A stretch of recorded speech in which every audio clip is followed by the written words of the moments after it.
Hi friends, இன்றைக்கி நம்ம ஒரு important topic about that strokes பற்றி பேசலாம். நம்ம வாழ்க்கையில் ரொம்ப டேஞ்சரான ஆனால் ஒவ்வொரு மனுஷனும் தெரிஞ்சு வச்சுக்கக்கூடிய ஒரு விஷயத்தை பற்றி தான் நம்ம இப்போ டிஸ்கஸ் பண்ண போகிறோம். அதாவது அந்த ஹெட்டிங்ஸ் ஸ்ட்ரோக், அதாவது மூளையில் தாக்கம். ஸ்ட்ரோக் அப்படின்னா மூளையில் இரத்த ஓட்டம் தடைபடுது.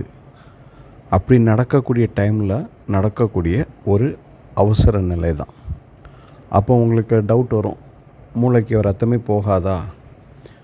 போகலைன்னா அங்கே செல்ஸ் எல்லாம் டெட்டாக ஆரம்பிக்கும், அதாவது இறந்து போக ஆரம்பிச்சிடும். அதனால தான் ஸ்ட்ரோக் ஆனவங்க உடனே சிகிச்சை எடுத்தால் காப்பாற்றிடலாம். இப்போ ஸ்ட்ரோக்கில் பார்த்திங்கன்னா 2 டைப் இருக்குது. ஒன்று இஸ்கீமிக் ஸ்ட்ரோக், அதாவது மூளைக்கு போகிற இரத்த குழாயை ஒரு கட்டி தடை செஞ்சிடும். 2வது ஹெமரேஜிக் ஸ்ட்ரோக். இதில் மூளையில் உள்ள இரத்த குழாய்கள் கிழிஞ்சி ரத்தம் உள்பகுதியில் கசிய ஆரம்பிச்சிடும். ரெண்டுமே ஆபத்தான விஷயந்தான்.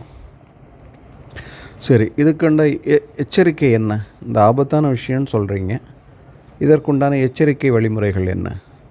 ஃபஸ்ட்டு அந்த எச்சரிக்கையோட அறிகுறிகள் தான் ஃபாஸ்ட்டுன்னு சொல்லுவோம். ஃபாஸ்ட்டுன்னா வேகம்னு கிடையாது, ஃபாஸ்ட் FAST.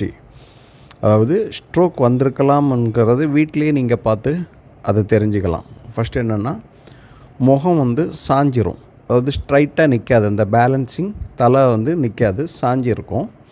அதே மாதிரி ஆர்ம்ஸு, கை, 2 கை 2 காலும், அல்லது ஒரு கை ஒரு கால், அல்லது ஒரு கை மட்டும் தூக்க முடியாமல் இருக்கும், அல்லது மதமதப்பு இருக்கலாம்.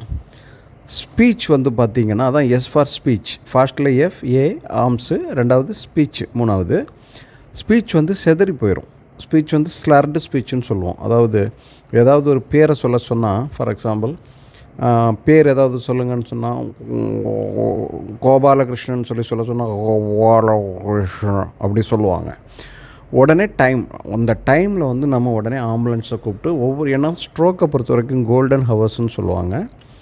அதுதான் ரொம்ப ரொம்ப ரொம்ப ரொம்ப ரொம்ப முக்கியமான விஷயம். இமீடியட் நீங்கள் எடுக்கக்கூடிய ஒவ்வொரு டைம் ஆக்ஷன் குயிக்னஸுக்கும் பேஷண்ட்டை சரிவர நம்ம வழிநடத்த முடியும்.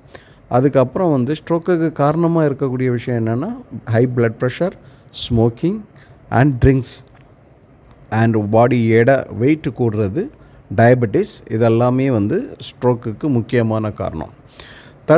இதோட தடுப்பு வழிகள் என்ன? தடுப்பு வழி என்ன? பிளட் சுகரை கண்ட்ரோல் பண்ணணும், சுகரை கண்ட்ரோல் பண்ணணும், டெய்லி சின்ன சின்ன எக்ஸசைசஸ் பண்ணுங்கள், ஸ்மோக்கிங்கை ஸ்டாப் பண்ணுங்கள், ட்ரிங்க்ஸை விட்டுருங்க, ஸ்ட்ரெஸ் எடுத்துக்காதீங்க. எல்லாம் இறைவனின் செயல்னு சொல்லிவிட்டு கரெக்ட் பண்ணி போயிட்டே இருங்க. ஸ்ட்ரோக் வந்த உடனே சிகிச்சை சரியாக கொடுத்தா எல்லாரையுமே காப்பாற்றலாம். Time is a brain. ஒவ்வொரு நிமிஷமும்